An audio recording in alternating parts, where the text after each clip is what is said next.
Assalamualaikum warahmatullahi wabarakatuh. Di video ini kita akan belajar tentang passive verb atau kata kerja dalam kalimat pasif.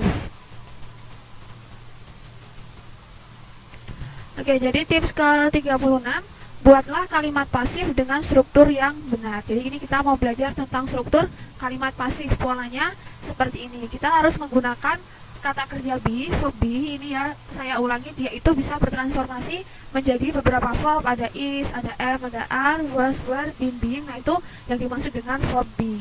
Kemudian diikuti oleh kata kerja bentuk ketiga, kemudian diikuti oleh by, siapa yang melakukannya, objek, misalnya by my teacher, by mother, by my brother, dan sebagainya. Contoh di sini kalimat pasif, the project will be finished by team. Project itu akan diselesaikan oleh tim. Nah ini kan polanya ada be, kemudian ada verb 3, kemudian by, kemudian siapa yang melakukan pekerjaan itu. Begitu. Contoh penerapan tips ini di dalam soal TOEFL. Electrical impulses may also picked up by the optic nerve. Nah ini kan dia kalimatnya pasif, tetapi di sini kita lihat strukturnya may. May itu kan modal verb, seharusnya dia diikuti oleh verb 1. Tapi di sini tidak ada be. Seharusnya kan be verb 3, tapi di sini langsung verb 3. Jadi di sini seharusnya ada be. Nah, ini salah ya. Seharusnya electrical impulses may also be picked up by the optic nerve. Exercise ke-36. The boy had never been stung by a bee. Anak laki-laki itu tidak pernah disengat oleh seekor lebah. Nah, ini penanda kalimat bahwa kalimatnya itu pasif. Kita cek, ini itu have ya. Tapi setelah have itu seperti video sebelumnya harus diikuti oleh verb 3. Nah di sini be-nya itu salah ya, seharusnya been. Setelah have harus diikuti oleh verb 3. Had been stung by a bee. Ya, jadi ini merupakan contoh kalimat yang salah. The sweets were hung in the closet when they were returned from the cleaner. Nah ini sudah betul. Ini be, ini verb 3. Ini be, ini verb 3. Jadi ini merupakan contoh kalimat yang sudah betul. Tips ke-37, kenali makna aktif dan pasif. Terkadang kalimat pasif tidak menghadirkan by object setelah verb sehingga kita cukup kesulitan untuk mengenali apakah sebuah kalimat itu aktif atau pasif. Maka dari itu kita harus memahami makna kalimatnya untuk menentukan apakah verbnya itu harus aktif atau pasif. Jadi dalam kalimat pasif itu kan biasanya ditandai oleh by object, tetapi by object ini tuh tidak merupakan keharusan. Jadi terkadang ini tuh bisa dihilangkan dan kita menjadi kesulitan kalau tidak ada by object ini apakah kalimatnya itu pasif atau aktif. Nah, bagaimana cara mengenali kalimat pasif tanpa menghadirkan by object? Kita harus mencerna makna kalimat itu. Contohnya di sini, the letter was mailed today before noon. Surat itu sudah dikirim hari ini sebelum siang. Ini kan tidak ada by objectnya, tapi kita ketahui bahwa suratnya itu dikirim. Ini be, ini verb 3, gitu ya. Contoh dalam soal TOEFL. Particular issues that concern teenagers were covering in the half-hour program. Ini kan seharusnya bukan were covering, karena ini maknanya kalimatnya kalimat pasif, jadi ini bukan verb in ya, tetapi verb 3, covered. Were covered in the half-hour program. Exercise ke-37. The car parked in a no parking zone. Mobilnya diparkir di area tidak boleh parkir. Nah ini salah ya, karena seharusnya kalau kalimatnya pasif sebelum verb 3 itu harus ada be di sini. Nah di sini seharusnya ada is. Kita sesuaikan dengan jenis subjeknya. The car is parked in a no parking zone. Ini merupakan contoh kalimat yang salah. The physics exam began just a few minutes ago. The physics exam began just a few minutes ago. Nah ini sudah betul ya, karena ini verb 2, ini tesisnya simple past, dan ini maknanya itu aktif, jadi tidak perlu ada be di sini. Assalamualaikum warahmatullahi wabarakatuh. Di video ini kita akan belajar tentang materi yang berhubungan dengan nouns atau kata benda di dalam pengerjaan soal TOEFL. Nah, sebelum masuk ke tipsnya, kita akan belajar mengenai pembagian noun itu sendiri. Jadi berdasarkan hitungan, kata benda atau noun itu dibagi menjadi dua. Yang pertama adalah uncountable noun dan countable noun. Uncountable noun adalah kata benda yang tidak bisa dihitung. Contohnya di sini ada sand, pasir, salt, garam, honesty, kejujuran. Jadi selain benda-benda yang cair ataupun berbentuk pasir seperti ini, tapi ada juga kata benda yang abstrak, kejujuran, kecerdasan, kecantikan, itu kan tidak bisa dihitung. Kemudian kalau countable noun itu adalah kata benda yang bisa dihitung. Karena dia bisa dihitung berarti kan dia ada jumlahnya. Kalau jumlahnya satu, kita katakan adalah singular, countable, singular noun. Tapi kalau jumlahnya lebih dari satu itu plural, countable, plural noun. Kalau singular itu ya jumlahnya satu, ada contohnya apple, chair, book, itu tidak ada penambahan akhiran apapun. Tetapi kalau plural itu dia dibagi dua lagi, ada plural yang reguler, ada yang irregular. Kalau yang reguler itu dia di belakang nounnya itu selalu diakhiri oleh akhiran s, apples, chairs, books, gini. Ini menandakan bahwa jumlah bendanya itu lebih dari satu. Tetapi kalau yang countable plural irregular noun itu dia punya bentuk sendiri, jadi tidak bisa ditambahi s seperti ini. Contohnya ini feet. Feet itu merupakan bentuk plural dari kata benda foot, kaki. Jadi kalau kakinya satu itu foot, pakai o, foot, gini. Tapi kalau kakinya lebih dari satu, feet. Kemudian mice itu bentuk singularnya adalah mouse, tikus. Kalau mouse-nya satu, itu ya mouse, tapi kalau mouse-nya banyak itu kita sebutnya mice. Kemudian man, laki-laki. Laki-lakinya satu itu man, pakai a. Kalau laki-lakinya banyak, pakai e, man. Begitu ya. Jadi noun itu dibagi menjadi uncountable sama countable, countable dibagi menjadi singular sama plural, plural dibagi menjadi regular maupun irregular. Karena irregular ini dia bentuknya itu tidak bisa ditebak, jadi teman-teman cara belajarnya adalah dengan cara menghafalkannya. Nanti bisa dicari di Google irregular, countable, plural, irregular noun. Nah, nanti akan muncul dan teman-teman silakan dihafal sendiri-sendiri. Tips ke-38, gunakan countable singular dan countable plural noun yang benar. Nah, di sini terdapat beberapa kata yang biasanya itu mengawali countable singular dan countable plural. Nah, kalau kata each, every, single, one, dan a, dia itu wajib diikuti oleh countable singular. Tapi kalau kata both, two, many, several, various, itu wajib dia itu mengawali countable plural. Jadi contohnya di sini, on the table there were many dishes. Many dishes. Dishes itu kan dia countable yang plural ya kan. Seharusnya dia pakai awalan yang ini. Itu many dishes ini ya.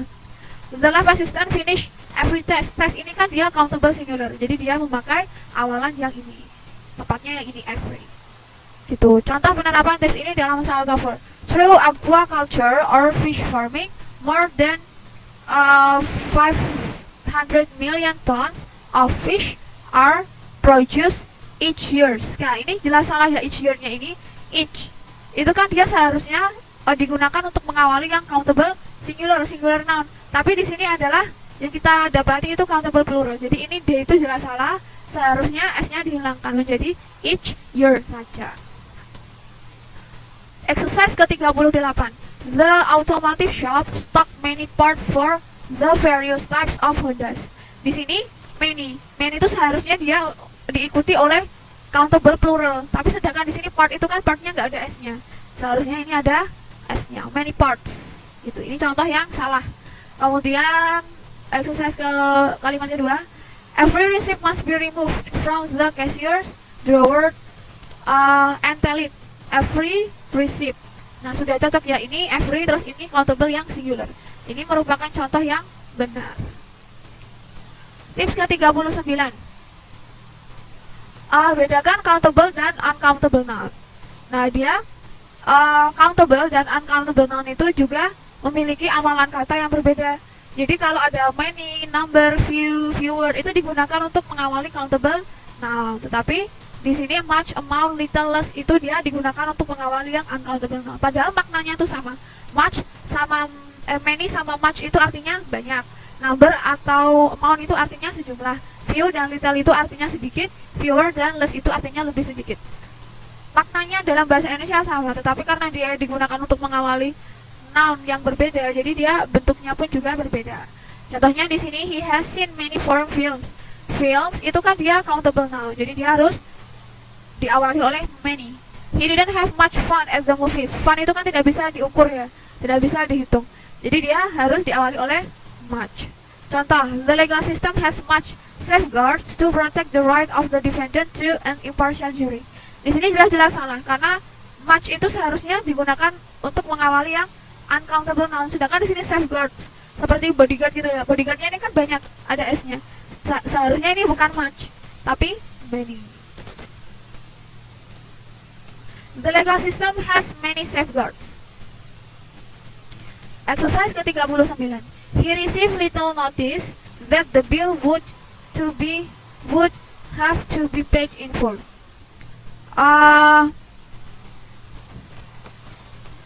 Di sini terdapat little dan notice. Little ini kan digunakan untuk mengawali yang uncountable noun, dan notice ini merupakan uncountable noun. Jadi ini sudah cocok, sudah betul.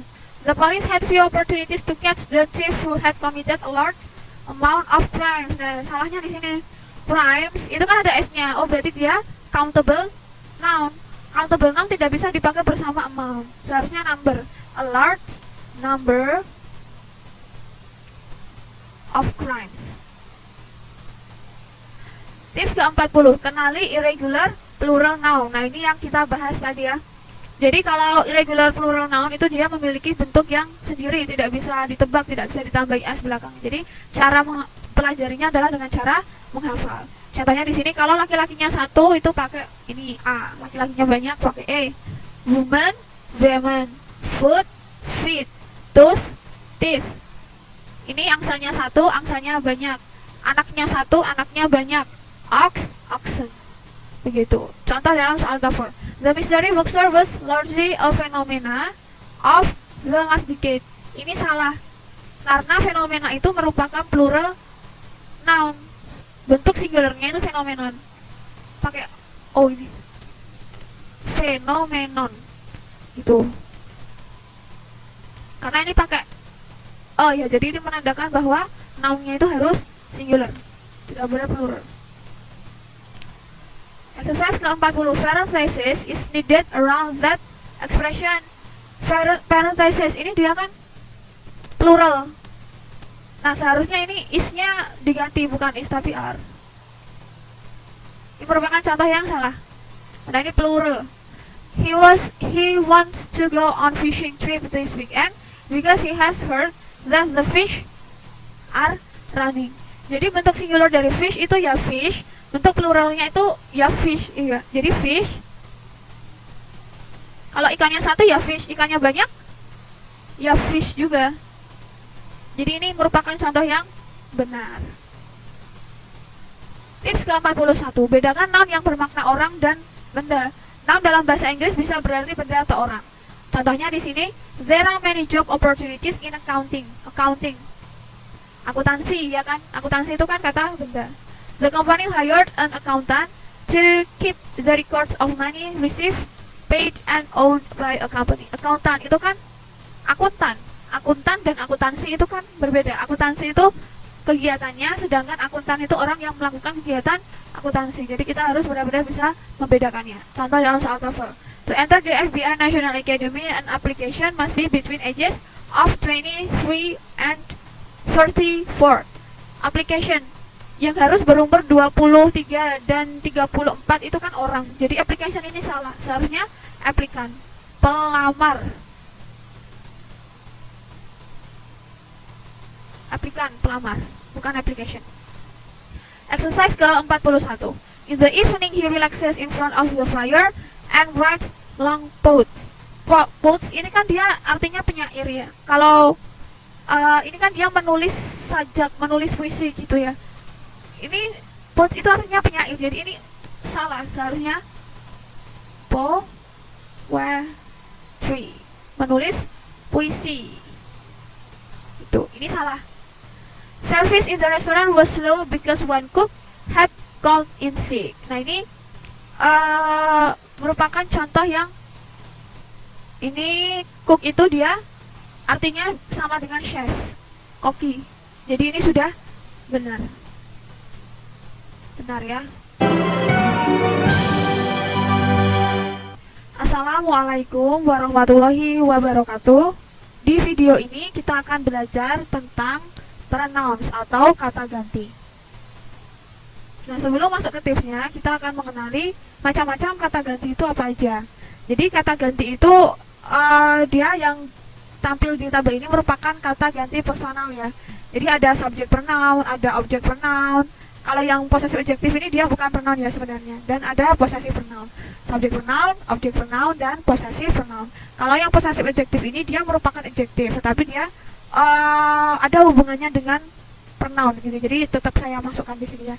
Jadi kalau subject pronoun itu ya fungsinya sebagai subjek di dalam kalimat. Tetapi kalau object pronoun dia difungsikan untuk menempati posisi objek di dalam kalimat. Kalau possessive pronoun itu difungsikan untuk menandakan bahwa ini tuh merupakan kepemilikan gitu. Mine itu milikku, yours itu milikmu, ours milik kita, theirs milik mereka, his milik dia laki-laki, hers milik dia perempuan gitu ya. Tips ke-42, bedakan antara subjek dan objek pronoun. Nah, ini sering ketukar-ketukar ya. Jadi terkadang seharusnya subjek pronoun tapi kita menggunakan objek pronoun. Kadang seharusnya objek pronoun kita menggunakannya malah subjek pronoun. Contohnya di sini, he and the girl are going shopping. Nah, ini ya. He digunakan sebagai subjek di dalam kalimat. Kemudian the girl is going shopping with him. Him itu merupakan objek pronoun. Di sini digunakan sebagai object of preposition dari preposition with.